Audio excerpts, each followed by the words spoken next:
Okay, welcome to segment 8 of the tutorial for Pishtech's VR Sportfishing on adding new lakes.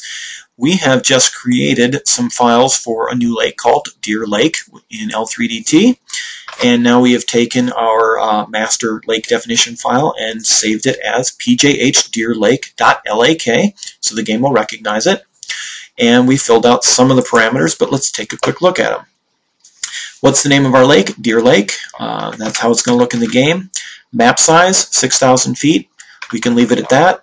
We've given it the name of the height field that we generated in L3DT. Landscape height at 1.0, it means that we have 255 feet from the lowest to the highest. I think this one's actually a little less than that. I think our highest ground was about, well, it's close to that. We'll leave it defaulted.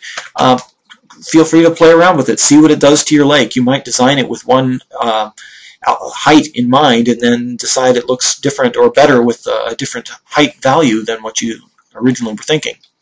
All right, latitude and longitude. Decide approximately where in the country that lake is located for the sake of seasons and things like that. How many trees do you want? I bumped it up to 2.0. I said, well, let's give it kind of a lot of trees. Although, be warned, too many trees slows the game down. I decided 70% pine tree for this one.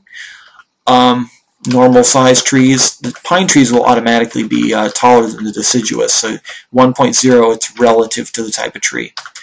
Minimum tree altitude, I'm going to leave alone at 10 feet above water level.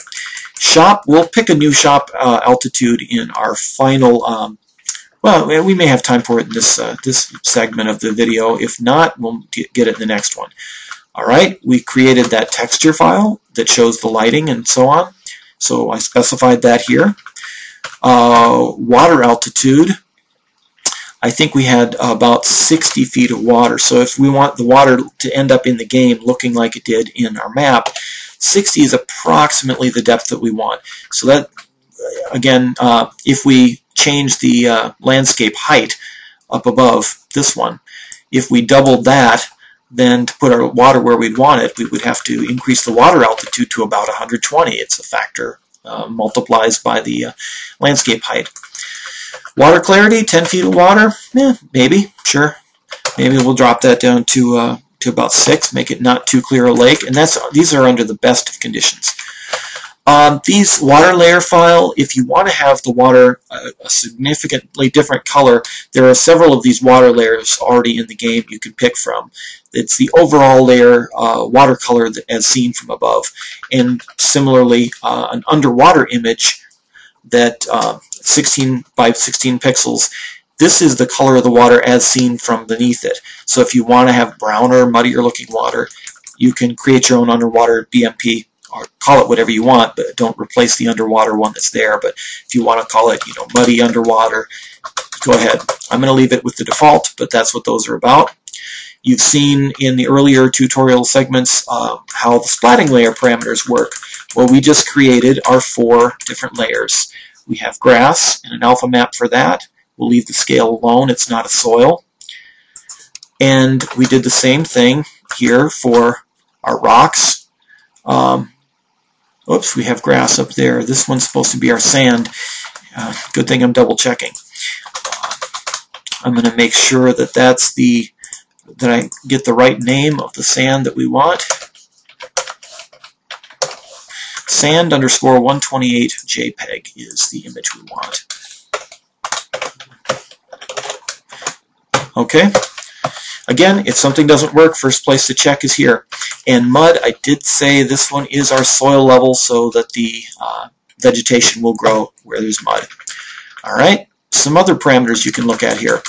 Vegetation and cover. How much of these other types of weeds do we want? We want a normal amount of cabbage maybe, and a small amount of coontail, 0.5. These frondy kind of vegetation, maybe just a little of it.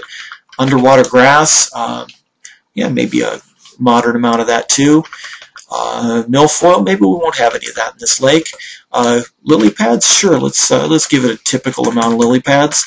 Maybe no reeds on the shore of this one, or very few. Any logs in this lake? Sure, maybe just very, very few, 0.05. So you might have a log or two in the whole lake, not very many at that level. Stumps? No, we'll say no. This was never logged. This is an area like that. Are there boulders in the lake? If you don't know what to say to these, say no. This really, if you say yes, it means that the guide might suggest fishing rocky shorelines. And this all depends on your splatting layers too, but yeah, there are rocky shorelines in the lake. So we'll say yes. Now, this is kind of fun. We get to set up the fish. These are also parameters like the splatting layer that you could repeat. There are, this is a little out of date, we can also have trout in here if we want, but the species. Let's say there's no largemouth in this lake. Let's say it's only smallmouth bass. The density, leaving it at 1 is just as well up front. It's a relative terms of the density of the population, but a much better way, the more ultimate way to control the population is this last parameter, about how many of them do you want in the lake. The bigger your lake, the bigger this number needs to be, the more work the game needs to do to figure out where all those thousands of fish are going to be under any given conditions. So let's say smallmouth in this lake get to 22 inches, and there's lots of them. There's 5,000 of them. All right, I'm going to copy these parameters, but I'm going to delete the comments between them, just like I did before. It's a matter of preference. Just to make the file a little smaller. And maybe this is smallmouth bass and muskie. Muskies to 52 inches. There are hard-coded limits in the game. If you say 200 inches, sorry, it's not going to give you muskies much beyond a realistic world record. Maybe there's 500 muskies in the lake, which the lake will work out to be with 6,000 feet square map, a couple hundred acres. So that's actually a really good for muskies to have a population of adults more than 1 per acre. That's a pretty good population. All right, maybe we'll add some perch too, and that'll be it for this lake. But we could add as many, all the different types of fish. The more species you have, also, the slower it's going to be. Not going to have any 52-inch perch. Maybe they max out at about 15 inches, and let's say they're not terribly common, maybe 2,000 of them in the entire lake. Okay, there's our fish. Next segment is sound. Again, parameters you can copy and add.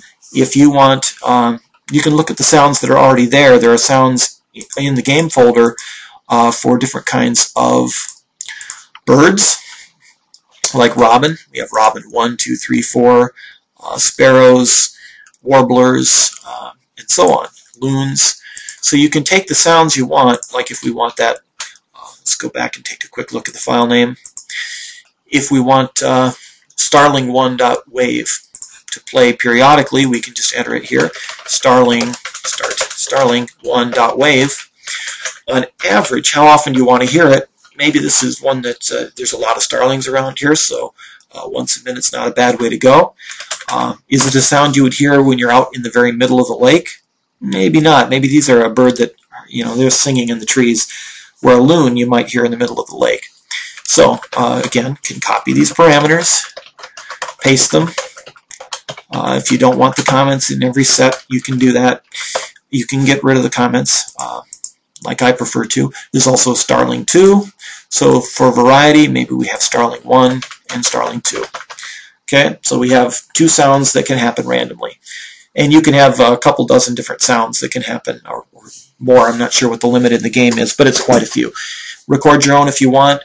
Just make sure any recordings you use, if you're sharing them with people, that you have the right to distribute those files, and you're not downloading something off the internet and then distributing it as though it were your intellectual property. Just a general ethics rule for anything you create for any game. Well, that's it for the text file. We have created it. I'm going to save it. And we have not looked at this lake in the game at all yet, but theoretically it is set up and ready to go. So in the last segment of this tutorial, part 9, we are going to talk about testing your lakes and sharing it, how to go about preparing a lake if you want to pass it on to other people and let them use it in the game. So I will see you in section 9.